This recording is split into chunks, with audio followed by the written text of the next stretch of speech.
اعوذ باللہ من الشیطان الرجیم بسم اللہ الرحمن الرحیم ربی یسر ولا تعسر وتمم بالخیر۔ تاریخ دبری جلد اول کا ہم مطالعہ کر رہے ہیں۔ آج کے ایپیسوڈ میں ملوک طوائف کے دور حکومت کے عام واقعات ہم بیان کریں گے۔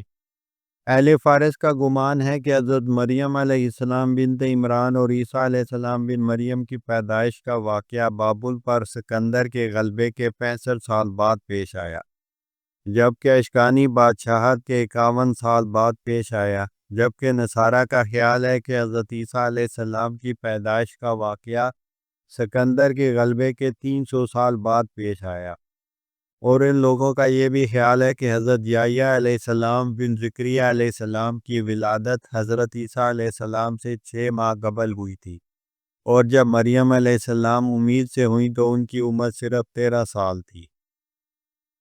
حضرت عیسیٰ علیہ السلام اپنی ولادت کے بعد سے ارتفاع اٹھائے جانے تک 32 برس اور 32 دن اس دنیا میں رہے۔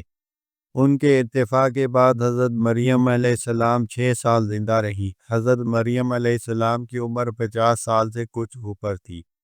عیسائیوں کا یہ بھی خیال ہے کہ حضرت یحییٰ اور عیسیٰ علیہ السلام نے 30 سال کی عمر میں ہزاردن میں استباغ کیا، اور حضرت یحییٰ حضرت عیسیٰ علیہ السلام کے ارتفاع سے قبل قتل کیے جا چکے تھے۔ حضرت زکریا علیہ السلام بن برکیہ حضرت یحییٰ علیہ السلام کے والد، اور عمران بن ماسان جو حضرت مریم علیہ السلام کے والد تھے، یہ دونوں ہم ذل تھے۔ ایک حضرت یحییٰ علیہ السلام کی والدہ تھی اور ایک حضرت مریم علیہ السلام کی والدہ تھی۔ جب حضرت مریم علیہ السلام کی ولادت ہوئی تو ان کی والدہ کی وفات کے بعد حضرت زکریا علیہ السلام نے ان کی پرورش کی، اس لیے کہ حضرت زکریا علیہ السلام حضرت مریم علیہ السلام کے خالو لگتے تھے۔ حضرت مریم علیہ السلام کی والدہ کا نام حجر بن فاقود تھا، جبکہ ان کی بہن کا نام استبا بنت فاقود تھا۔ ابن اسحاق کے قول کے ہم تک جو روایت پہنچی ہے اس کے مطابق حضرت مریم علیہ السلام کا سلسلہ نسب اس طرح ہے: مریم بنت عمران بن یاشم بن امون بن منشا بن حزقیہ بن احزی بن یوشام بن عزریابن بن امسیہ بن یاوش بن احز یہو بن یارم بن بہشافاز بن رسا بن ابیہ بن رجعم بن سلیمات علیہ السلام۔ حضرت زکریا علیہ السلام کے ہاں حضرت یحییٰ علیہ السلام کی ولادت ہوئی۔ بچپن میں ہی ان کو نبوت ملی۔ وہ لوگوں کو دعوت حق دیتے ہوئے شام چلے گئے، جہاں حضرت یحییٰ اور عیسیٰ علیہ السلام اکٹھے ہو گئے، پھر باہمی فیصلے سے ایک دوسرے سے جدا ہو گئے۔ حضرت عیسیٰ علیہ السلام کا حضرت یحییٰ علیہ السلام کو تبلیغی وقت کے ساتھ بھیجنا۔ روایت میں ہے کہ حضرت عیسیٰ علیہ السلام نے اپنے 12 ساتھیوں حواریوں کا ایک وفد تیار کیا، اور اس وفد نے حضرت یحییٰ علیہ السلام کو بھی شامل کیا تاکہ لوگوں کو دین کی تعلیم دیں۔ ان کے ہاں شریعت میں ممنوع چیزوں میں سے بھتیجیوں کے ساتھ نکاح بھی تھا۔ حضرت ابن عباس سے مروی ہے کہ حضرت عیسیٰ علیہ السلام نے اپنے 12 حواریوں کے ساتھ حضرت یحییٰ علیہ السلام کو بھی بھیجا تاکہ لوگوں کو دین کی تعلیم دیں۔ حضرت یحییٰ علیہ السلام کا قتل، کیونکہ ان کے ہاں بھتیجیوں کے ساتھ نکاح کرنا جائز نہ تھا، لیکن علاقے کے بادشاہ کی ایک بھتیجی تھی جس کو وہ پسند کرتا تھا، لہذا اس نے اس کے ساتھ شادی رچانے کا ارادہ کیا اور روزانہ اس لڑکی کو پیغام نکاح بھیجنا شروع کر دیا۔ اس لڑکی کی والدہ نے اپنی لڑکی کو سمجھایا کہ اب اگر بادشاہ تم سے شادی کی بات کرے تو اس کے سامنے یہ شرط رکھو کہ جب تک تم حضرت یحییٰ علیہ السلام کو قتل نہ کرو گے میں تم سے شادی نہ کروں گی۔ اگلی ملاقات میں لڑکی نے بادشاہ سے یہ بات کہہ ڈالی۔ بادشاہ نے کہا تم اس شرط کے علاوہ کوئی اور شرط رکھو، لیکن لڑکی مصر رہی۔ اس کے بعد بادشاہ نے اپنی اس مذموم شرط کو پورا کرنے کے لیے حضرت یحییٰ علیہ السلام کو بلوایا اور قتل کرا دیا۔ اس ظالمانہ اقدام کے نتیجے میں اللہ تعالیٰ نے بخت نصر کو اس ظالم بادشاہ کے اوپر مسلط کر دیا، اور اس کے دل میں ظالم بادشاہ سے حضرت یحییٰ علیہ السلام کے قتل کا بدلہ لینے کی بات ڈال دی۔ چنانچہ بخت نصر نے ایک سال میں اس ملک کے 70,000 افراد قتل کیے۔ ایک اسرائیلی کا خواب۔ بعض صحابہ کرام رضی اللہ عنہم سے منقول ہے کہ بنی اسرائیل کے ایک آدمی نے خواب میں دیکھا کہ ایک یتیم غلام کے ہاتھوں بیت المقدس گجار دیا گیا اور بنی اسرائیل قتل کیے گئے۔ اس غلام کا نام ابن رملہ اور لقب بخت نصر تھا۔ وہ لوگ خوابوں پر بہت یقین رکھتے تھے، چنانچہ ایسا ہی ہوا کہ خواب دیکھنے والا شخص اس یتیم غلام کے پیچھے نکل گیا تاکہ اس سے پوچھے۔ جب اس کے گھر پہنچا تو وہ لکڑیاں چننے جنگل گیا تھا۔ کچھ دیر کے بعد لکڑیاں سر پر اٹھائے آ گیا، گھر میں ایک طرف لکڑیاں ڈال کر بیٹھ گیا۔ اب اس آدمی نے اس سے بات شروع کی۔ پھر اس آدمی نے اس یتیم غلام کو 3 درہم دیے تاکہ کچھ خرید لائے، چنانچہ وہ بازار سے گوشت، روٹی اور شراب خرید کر لے آیا۔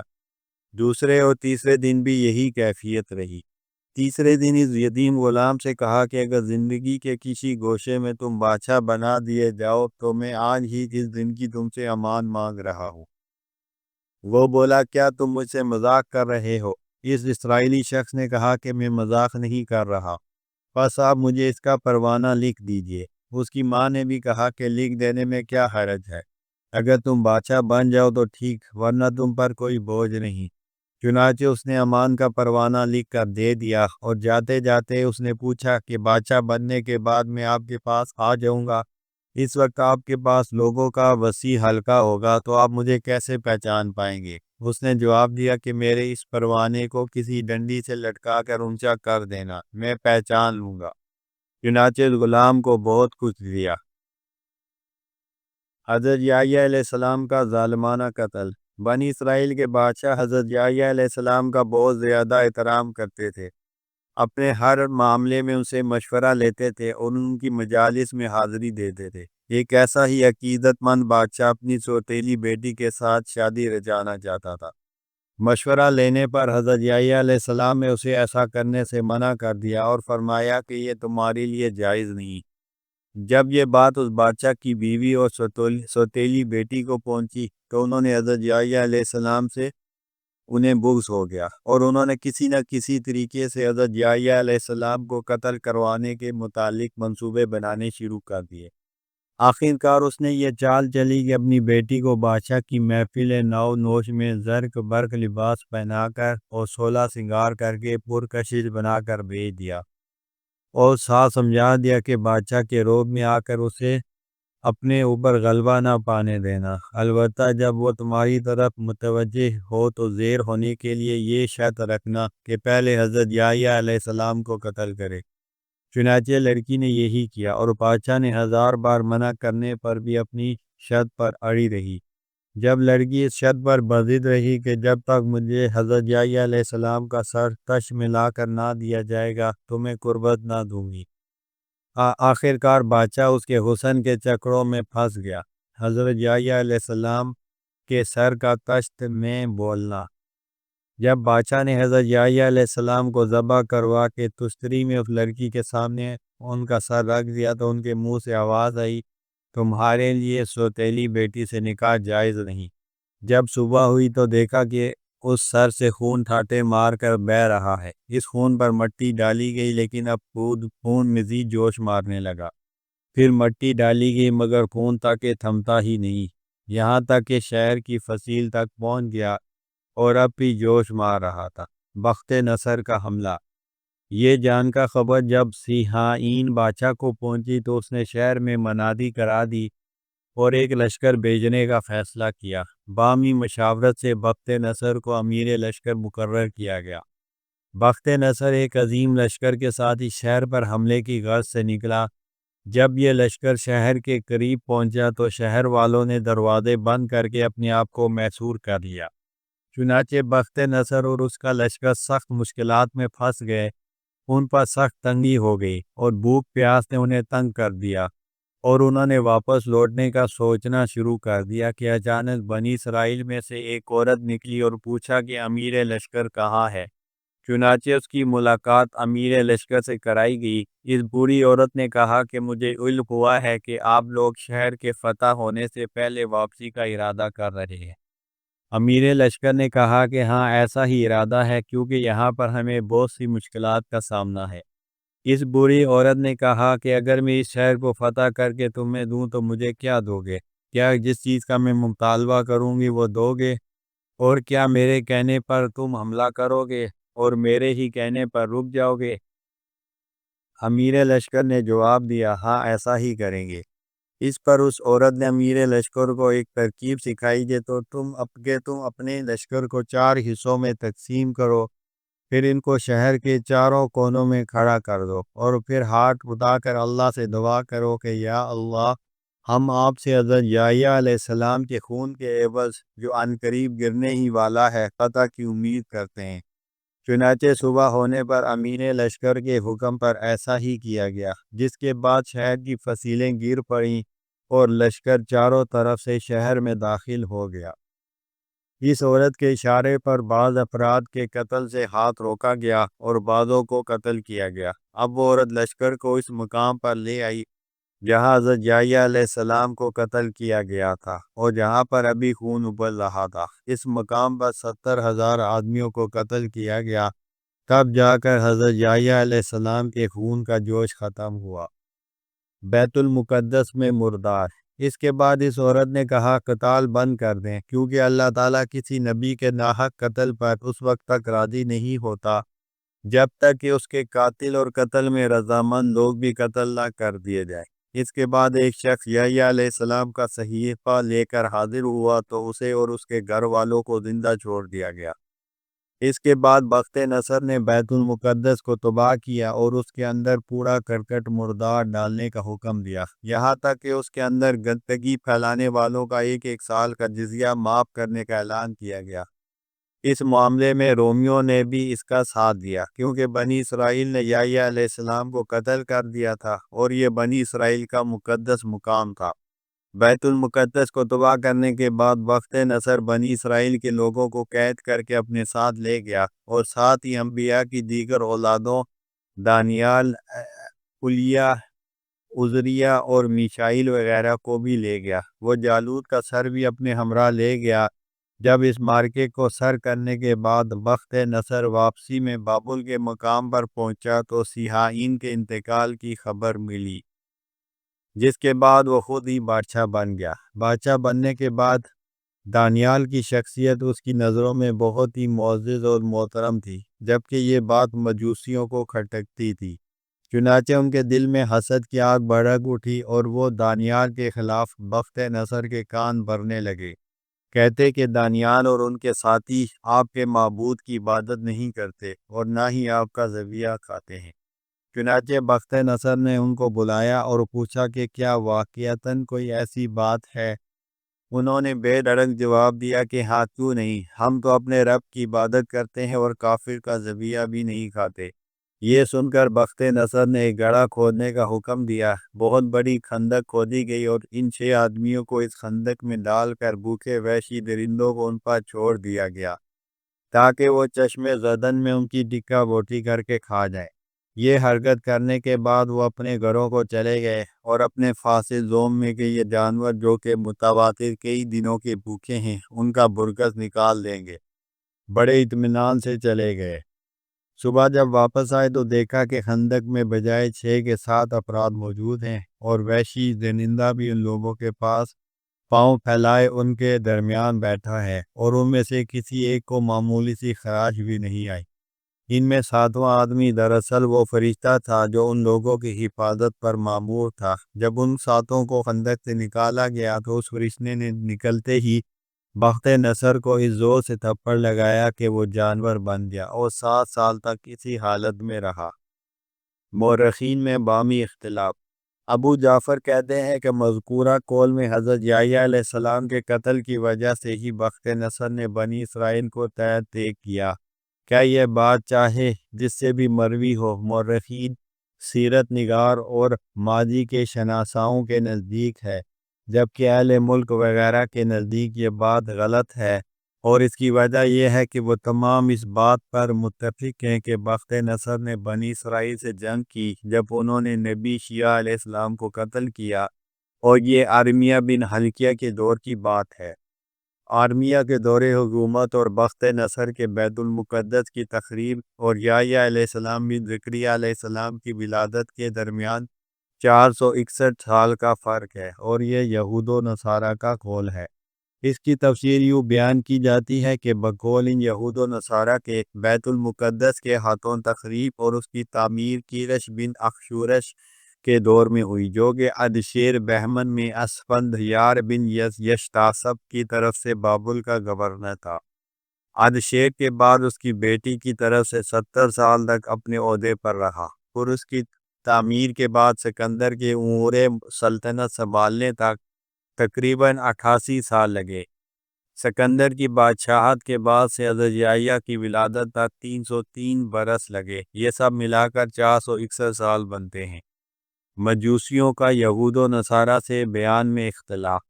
مجوسی بیت المقدس کے انہدام کی مدت، بخت نصر کے واقعے، بنی اسرائیل کے بعد سکندر کا بیت المقدس، شام و دیگر علاقوں پر قبضہ، اور دارا کی ہلاکت کی مدتوں میں یہود و نصارہ سے متفق ہیں۔ لیکن سکندر کے بعد سے حضرت یحییٰ علیہ السلام کی ولادت کے مابین مدت میں اختلاف کرتے ہیں۔ بقول مجوسیوں کے یہ مدت صرف 51 سال تھی۔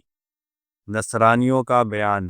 نصرانیوں کا خیال ہے کہ حضرت یحییٰ علیہ السلام حضرت عیسیٰ علیہ السلام سے صرف 6 ماہ قبل پیدا ہوئے۔ حضرت یحییٰ علیہ السلام کے قاتل بادشاہ کا نام ہیرودوس تھا۔ یہ بادشاہ اپنے بھائی جس کا نام فیلکوس تھا کی بیوی پر عاشق تھا۔ ایک دن اس کے ساتھ زنا کرنا چاہا تو حضرت یحییٰ علیہ السلام نے روک دیا اور کہا کہ یہ حرام ہے۔ اس عورت کی ماں کا نام دمنی تھا، وہ بھی بادشاہ کے دل میں کھٹکتی تھی۔ اس دن اس لڑکی نے بادشاہ کو ورغلایا، پھر بادشاہ سے اس کی خواہش کے بارے میں سوال کیا تو بادشاہ نے کہا مجھے تیری طلب ہے۔ اس کے بعد لڑکی نے اپنی ایک حاجت کا بادشاہ سے تذکرہ کیا۔ بادشاہ نے اپنے ماتحتوں سے اس لڑکی کی حاجت پوری کرنے کا حکم دیا۔ اس لڑکی نے ماتحتوں سے کہا کہ مجھے یحییٰ علیہ السلام کا سر چاہیے، تو ان لوگوں نے حضرت یحییٰ علیہ السلام کو شہید کر کے ان کا سر اسے پیش کیا۔ جب بادشاہ اس سے مطلع ہوا تو اپنا سر پیٹنے لگا اور بہت زیادہ رویا، تاہم ہونی ہو چکی تھی۔ بنی اسرائیل کا ایک عبرت آموز قصہ۔ محمد بن اسحاق سے مروی ہے کہ بنی اسرائیل جب بابل سے واپس بیت المقدس لوٹے تو بیت المقدس کی نئی تعمیر کی۔ اللہ تعالیٰ نے ان پر کرم کیا اور انبیاء کا سلسلہ جاری فرمایا، لیکن انہوں نے اپنی نافرمانیاں پھر سے شروع کی۔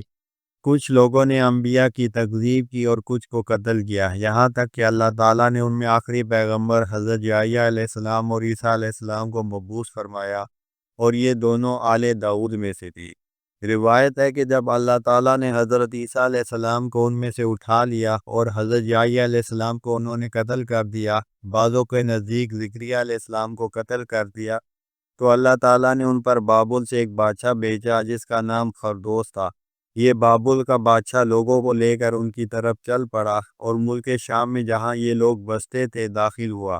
جب بنی اسرائیل کے علاقے میں پہنچ گیا تو اپنے ایک سردار سے جو کہ جلاد تھا، نبوزرعان کے نام سے پکارا جاتا تھا، کہا کہ میں نے اپنے پروردگار کے سامنے یہ حلف اٹھایا ہے کہ اگر میں بیت المقدس پر غالب آ گیا تو اس کے بعد اس انداز میں قتل کروں گا کہ خون میرے لشکر کے درمیان میں بہے گا، یہاں تک کہ میں کسی اور کو قتل کرنے کے لیے نہ پاؤں۔ یہ کہہ کر اس جلاد سردار سے بولا کہ تم ان کو خوب قتل کرو۔ اب کیا تھا کہ نبوزرعان بیت المقدس میں داخل ہوا اور اس مقام پر کھڑا ہو گیا جہاں وہ لوگ اپنی قربانیاں کیا کرتے تھے، تو دیکھا کہ خون ابل رہا تھا اور کھول رہا تھا۔ اس نے لوگوں کو بلا کر پوچھا کہ لوگوں بتاؤ یہ کس کا خون ہے، مجھے سچ سچ بتا دو۔ ان لوگوں نے بتایا کہ یہ ہماری ایک قربانی کا خون ہے جو قبول نہ ہو سکی، اسی وجہ سے کھول رہا ہے۔ ہم 800 سال تک قربانیاں کرتے رہے ہیں، سب قبول ہوتی رہی، مگر یہ قربانی قبول نہ ہو سکی۔ جلال نے کہا تم لوگ جھوٹ بول رہے ہو۔ اس پر لوگوں نے کہا کہ پہلے زمانے میں ہماری قربانی قبول ہوا کرتی تھی، لیکن جب سے ہمارے اوپر فرشتہ، نبوت اور وحی کے آنے کا سلسلہ ختم ہو گیا ہے، ہماری قربانی قبول نہیں ہو رہی۔ بنی اسرائیل کے 70,000 افراد کا قتل۔ دوسری روایت نبوزرادان کی تیوری چڑھی ہوئی تھی۔ بنی اسرائیل کے تمام ہیلے بہانوں کو یکسر مسترد کر دیا اور قتل گاہ کو گرم کیا۔ روایت میں ہے کہ اس نے بنی اسرائیل کے 770 سرداروں کو قتل کیا، لیکن خون نہ تھم سکا۔ اس کے بعد اس کے حکم سے 700 لڑکوں کو بلایا گیا اور تہ دیگ کر دیا گیا، تاہم کھولنے والا خون ٹھنڈا ہونے کا نام نہ لیتا تھا۔ پھر 7,000 آدمیوں کو ان کی عورتوں کے ساتھ قتل کرنے کا حکم جاری کر دیا، تاہم خون تھا کہ کھولتا ہی جا رہا تھا۔ جب نبوزرادان نے جائزہ لیا کہ خون تھمنے والا نہیں، تو اس نے بنی اسرائیل کو مخاطب کر کے پوچھا، اے بنی اسرائیل، قبل اس کے کہ میں ایک بھی آگ پھونکنے والی عورت یا مرد اس زمین پر نہ چھوڑوں گا اور سب کو قتل کر دوں گا، مجھے سچی بات بتا ڈالو، اپنے رب کے حکم پر صبر کرو۔ تم لوگوں نے اس سرزمین پر حکومت کی اور تمام سیاہ و سفید کے مالک بنے رہے۔ جب زیادہ معاملہ بگڑتے دیکھا اور قتال کی شدت کو محسوس کیا تو انہوں نے سچی بات بتائی اور کہا کہ یہ ہمارے ایک پیغمبر کا خون ہے جو ہمیں اللہ کو ناراض کرنے والے کاموں سے روکتا تھا۔ اگر ہم اس کی پیروی کرتے تو ہم سیدھی راہ پا لیتے، اور وہ ہمیں ہمارے بارے میں بتاتے تھے تو ہم ان کو جھٹلاتے تھے، تو یہ اس نبی کا خون ہے۔ نبوزرادان نے پوچھا کہ اس پیغمبر کا نام کیا تھا؟ لوگوں نے بتایا کہ یحییٰ بن زکریا علیہ السلام تھا۔ جلاد نے کہا، تم نے سچ کہا اور اللہ تعالیٰ اسی وجہ سے تم سے انتقام لے رہا ہے۔